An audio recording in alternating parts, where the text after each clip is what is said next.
Okay, this afternoon, I am so excited. Reading this book, first of all, I have his historian background, right? So this is a historical drama based in 13th century Italy, one of my favorite countries, in Sicily, okay? Carlo Treviso and a Siciliana. Am I correct? That's right. You got it. All right, good. Yes, my growing up in Brooklyn, hey, we get to be able to embrace all cultures around us. And I'm thrilled that I was immersed with so much Italian culture. So the book, okay, it takes place, right? 13th century Sicily, which first of all, I didn't realize was not that Italy did not get formed as Italy till so much later. And I didn't realize the Arab, I forget the Greece, Greek influence, but that it was this cultural crossroads, which makes sense where it's located. So, okay, enough. Carlo, welcome to the show. Tell us about the book, and yay, it's fabulous. Well, thank you for that great introduction. And you're right, Sicily was considered its own kingdom at one point in history. So the book takes place in 1282. Sicily was its own kingdom. It didn't become part of Italy, I don't think, until the 1800s, technically. So yeah, so we're far from Italian history at this point, and this is purely Sicilian history, technically. So yes, my name is Carlo Treviso, and Siciliana, like you said, it's a historical thriller. It takes place in 1282 Sicily, and it's about a Sicilian woman who essentially becomes the leader of a people's rebellion against the French occupation who occupied the island at that time. And it was essentially literally a people's revolt, where the Sicilian people rose up against the French and basically took their island back for a brief moment in time. So you used the word thriller. It is beyond a thriller. It's captivating. You're right in there. So keep going. Yes, of course. So I did approach it like a thriller. I'm personally a fan of books like by authors Dan Brown, Stephen King, short chapters, cliffhangers, multiple storylines that kind of leave you in suspense as you keep going through the novel. So I took all of those kind of templates and applied them to Siciliana. So yes, it should read like a historical thriller, page turner, suspenseful, action driven. And it does. Just let's leave it. It does. It's just, and so I usually read a lot of nonfiction. So when this came into my library of what I got to read, I was looking forward to. He said, I'm sending it, I'm waiting by the mailbox. Oh, and from the first page on, I mean, just incredible. So let's get into why, because this is originally not your original background, right? You're in marketing, you're in Hollywood, you're in that sphere. What made you jump to 13th century Italy? So, well, let me start by saying this. So I'm the first generation son of a Sicilian immigrant family. And growing up, when I mentioned my Sicilian heritage to anyone unfamiliar with its past, the typical response usually had some kind of use of the M word, mafia, like, oh, like the mafia, Godfather.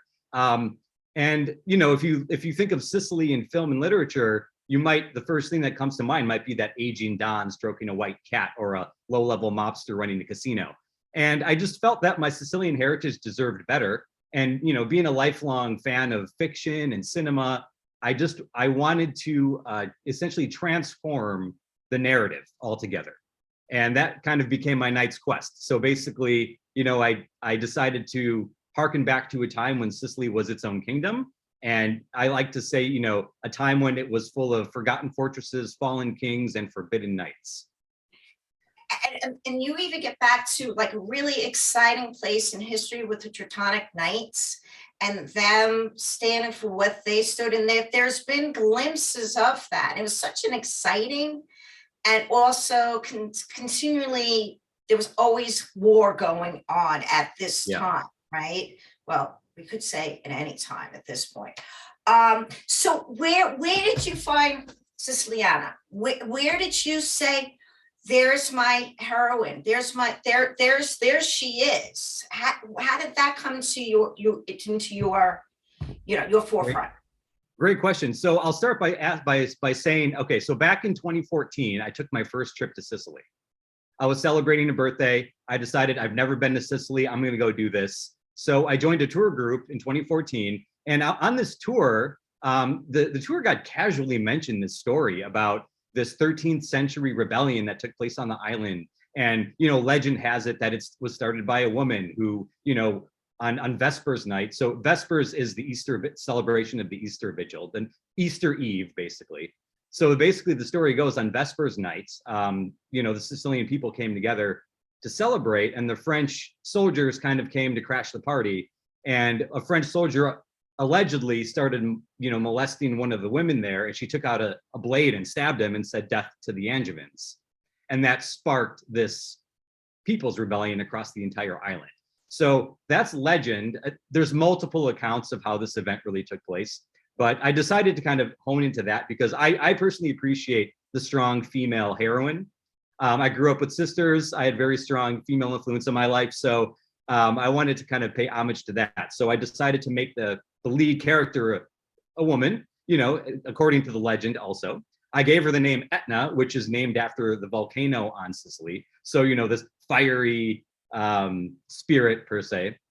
And that's that. So Aetna Vespiri is the name of the main character. And she comes from a family of knights.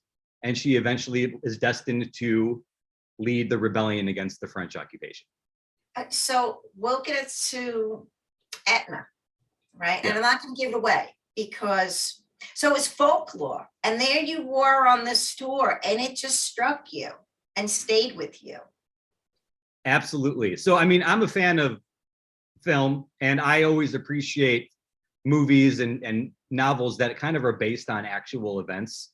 And, there's a lot of creative liberties, obviously, that are taken, but I like learning as I'm entertained. So that was kind of the basis of I want to teach something as I kind of tell this more broad action story, per se. So the piece that there's so much of it. I love the book.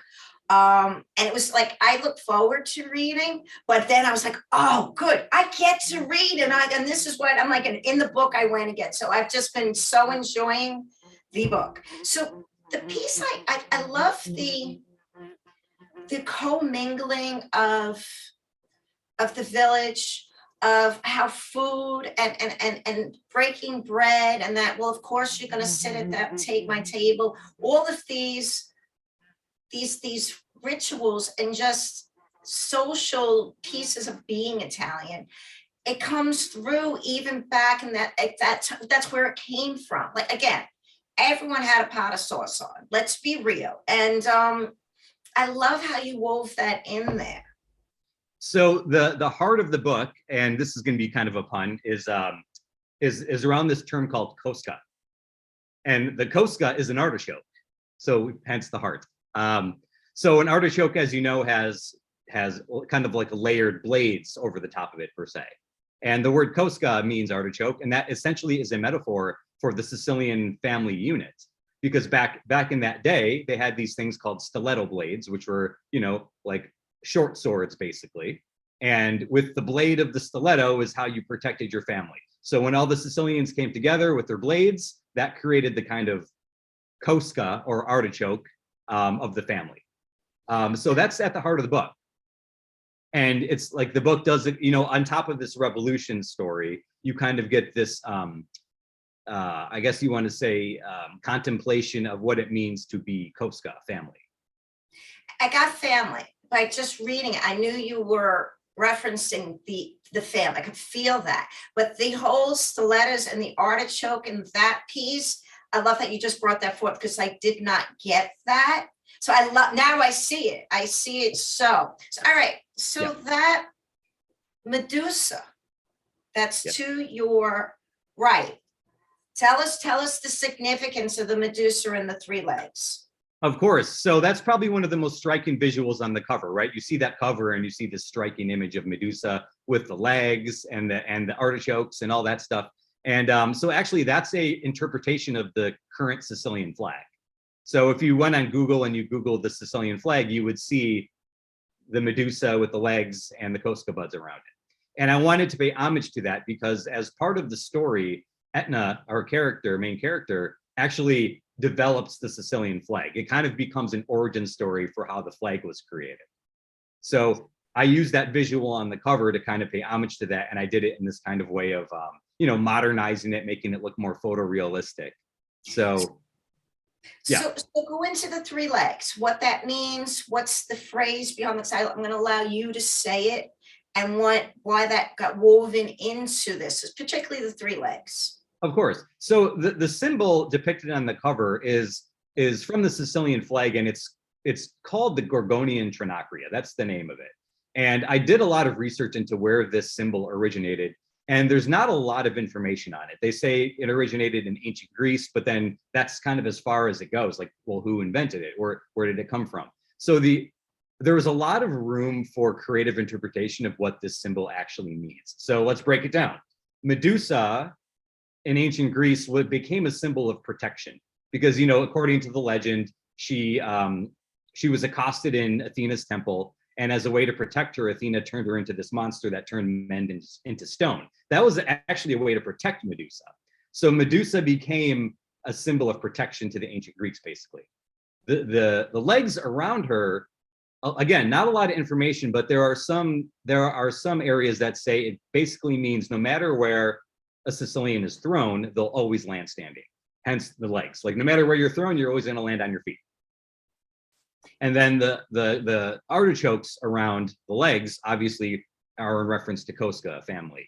So all of those together, a symbol of protection against evil, landing on your feet, and then the homage to family. That's kind of wraps up basically what that symbol represents. It's significant for weaving into the book, so we needed to bring that up. We're not going to say where and how it shows up, but it's very much a piece of where the book's going. Definitely. So the book. Okay, let's be real. It has movies screaming all over it. Did you, coming from the Hollywood and all of that, when you were writing it, because I think it flowed through you, did you write it with that intention, or it's just naturally where it gets to go? Yeah, great question. So I'm a fan of cinema. I went to film school. I graduated from Columbia College in Chicago. I had a degree in film directing. So cinema is very much a part of my DNA. And I just love the structure of a film. So when I set out to write this novel, I did approach it in the structure of how you might experience a film. I have that action sequence that opens the book. Then you go back and set up the hero, and you go through her story, and then the inciting incident. It's got all of the filmic structures to it. So that was definitely in my mind as I wove this story. But we're with you. I mean, I'm seeing costumes. God knows we're seeing what the on location would be like, and even the cave where the falcon, right? It's the eagle, though, right? I don't want to give anything away, but even when we're with his cave where he brings Aetna after she's attacked, your visuals of the stalagmite coming through and the dripping, and yet all of the historical pieces of that, cultural pieces, right? The tapestries, it's so incredible. It's visual. It's so visual. That's the lead into the movie that it's brilliant. To give your viewers and listeners some context, you're speaking about Don Ripache, who's one of the main characters. Yes. Don Ripache is essentially a secret assassin that's working in Palermo, and Don Ripache is essentially his code for the Falcon of Palermo. That's his code name, and he's kind of on this mission, working in the background to assassinate French soldiers, and he eventually rescues Aetna from an attack, and he brings her back to Monte Pellegrino, which is an actual mountain in Palermo. And so that's Don Ripache becomes a character that allows me to kind of tap into Sicily's history, because not only is he kind of this renegade knight, he also kind of represents the protector of Sicilian heritage. So in his cave, as you mentioned, he's got tapestries, pottery, a donkey cart with engravings on it, like all of the classic Sicilian things. He's kind of keeping as a little museum in his cave to protect the culture as the French are kind of taking over, basically. Well, pillaging, taking, raping, and pillaging and destroying. So that piece, but you're getting to feel, touch, and smell through the book Sicily and just and Italian heritage and that time. I mean, it's just so well written. Just Thank you. Say that you're welcome. So that was part of my goal. I mean, we're not going to be on this planet forever, and part of my goal was to kind of leave a little piece of Sicilian legacy behind. So you can open up the book and get a taste of Sicilian heritage, culture, history in this little package that will always be here from now on. And I haven't been yet. I mean, I've been to Venice, I've been to Pescara, of course, Milan. I get to go. I can't wait to go south and maybe I'll pop them into Malta as well. That's kind of in that whole, you get to do that. So I'm excited. I really am. So, okay, what did the family think when this came to fruition? How they must be thrilled and so proud. Oh my gosh, let me tell you. I mean, first of all, obviously my family is amazing. And of course, they were going to have my support the entire way. But what was really fun and surprising is I have a lot of cousins in Sicily and some second cousins even here in the United States that I don't even really know or talk to. And when, everything started going live and on social media, people started sharing the news and all that stuff, I started hearing from cousins and second cousins that I've never spoken to that were reaching out to me and that we just started talking about the book and all that stuff. So it's like, it opened up this whole, I guess you could say, stream into my own family that I wasn't even, had access to per se. That's so exciting. Yes. Okay, so in the house, let me ask you this, because we have this competition in our house, and usually it's a normal, I married into Italian, so I'm actually not Italian, but damn straight, my sauce is better than my husband. So who makes the best sauce in your house? Oh wow, that's a very loaded question. I guess let me start by saying my Nana. You better say that. I'm not just saying that. That's like one of my first memories as a kid, sitting around her little wooden table in her cramped kitchen, getting served her ruby sauce, which I actually include in my book. That's in the back of the book. There's some recipes, and I took that from my Nana's recipe, basically. So hers is amazing, hands down.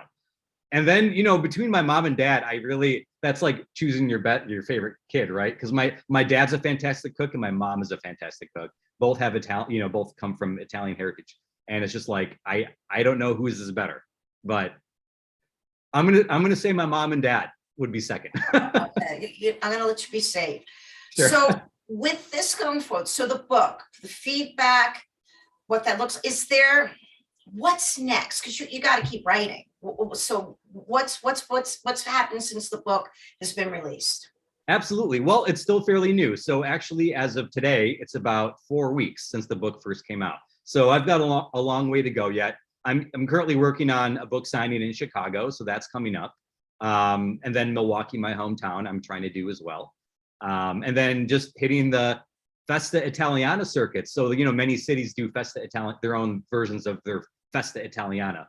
I'm going to try to hit some of those, show up there, do signings there. And then, yes, I am working on a new novel. It's not going to be a sequel. That's everybody's first question. Is it a sequel? The next novel is going to be a completely different story, but I'm still going to focus it around a Sicilian female hero. So I'm going to kind of keep that thread going. That was my mission starting this whole journey, and I'm going to keep that kind of thing going, empowering the Sicilian history, people, heritage, the whole thing.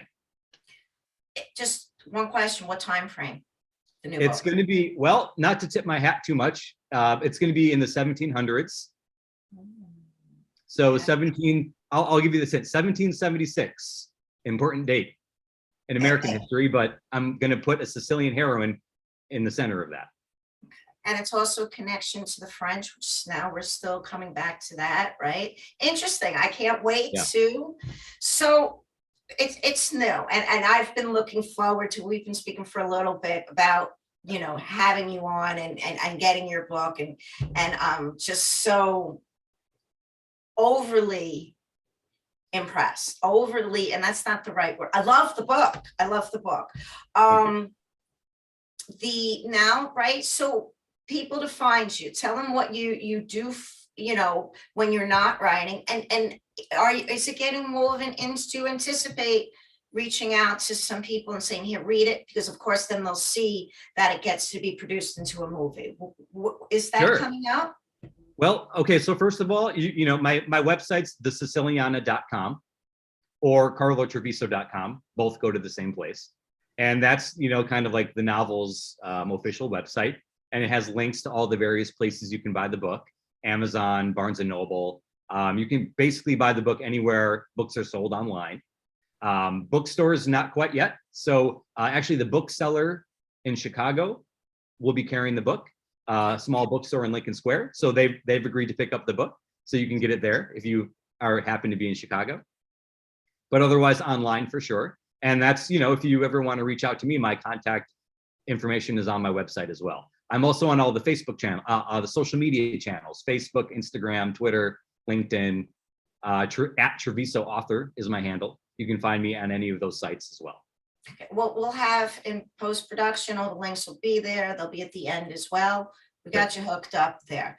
So how, and this is your first book. So how does it feel to be standing in as a international bestseller? And it happened very quickly.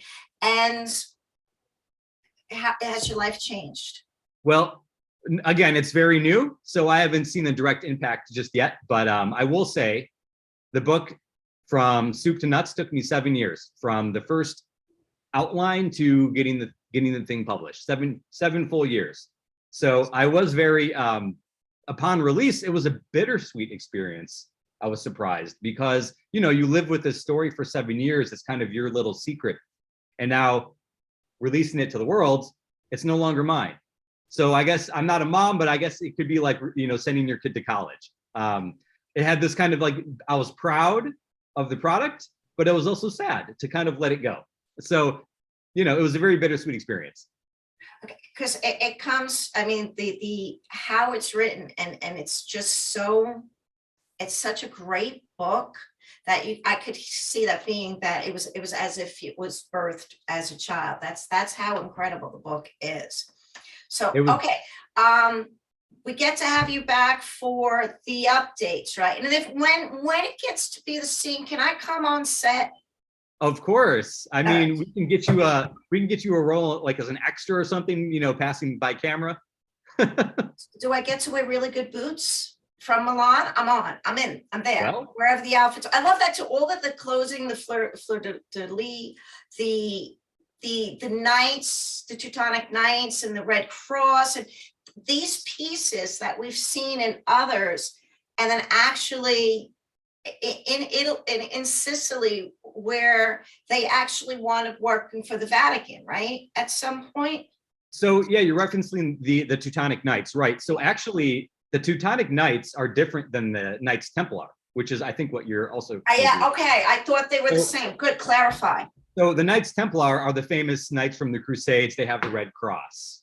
Okay. The Teutonic Knights, or Ordo Teutoni in Sicilian, have a black cross, and basically their main job was to protect the kings of Sicily. That was they were loyal to the kings of Sicily. They were kind of like the king's bodyguard. You can equate them to kind of like the musketeers, right? So like, the musketeers, the three musketeers protected the French king, the Teutonic Knights protected the Sicilian king. So at the time of my book, the Teutonic Knights became outlawed. So Ray Carlo, who is the French tyrant, outlawed the Teutonic Knights, and they essentially were driven underground. The Sicilian king was disposed. The French came in. The Teutonic Knights now had nowhere to go, and now they were outlawed. They were driven underground, and I talk about that in my book and how they kind of they like resurge and come out and help the Sicilians take back the island. And I'm going to put in a so when it was a boy king, right? Yes, it was Conrad, Prince Conrad. Prince Conrad was the last true royal of Sicily. He was a prince. He was 14 years old, 15 years old. So when he threw the amulet out, I'm still trying to picture that. What did it look like when he threw it to the crowd? Then I'm not giving too much away. No, So, this is all true history. Yeah, so Prince Conrad, 15-year-old kid, while after the French kind of tipped their hand that they're going to invade Sicily, he met them on the battlefield to say, like, no, like, stay back. And unfortunately, he was defeated. The French had a stronger army. The Sicilian prince was defeated, and he was captured and executed. And history tells us that as he was being walked up to the gallows where the executioner had his axe, he took off his gauntlet and threw it out into the crowd as kind of a last act of defiance. And then his head was chopped off. So I refer to that in my book because that the gauntlet of Conrad is, I guess you could say, a prop in the book. It becomes a prop that's passed from character to character, basically. Okay. Yes. I could talk about the book all day long. I just, Sure. so it's just, Well, so everyone get the book. It's just a fantastic read from page one, whether it has an essence of the maps of Lord of the Ring and where it brings you and you're visualizing, you're in it, Yep. you're in Sicily.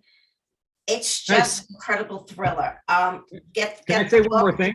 Yeah, two more, yes. Sure. So in the book, you'll notice there are illustrations of key locations. So basically all of the illustrations in the book and all of the locations in the book, Palermo Cathedral, Taormina Castle, the Greek theater of Taormina, all of these locations are real, and they're also protected by the UN. They're called the UNESCO Heritage Sites. You can visit them today. You can walk through the ruins or the castles. Some of them are restored, some of them are ruins. But I did that intentionally because I wanted you to be able to actually visit these places. So I was very strategic in choosing my locations where you can actually go and see these in person.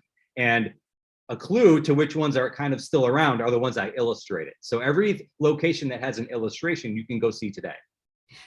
And so, like, just even the Aetna Vespiri, right?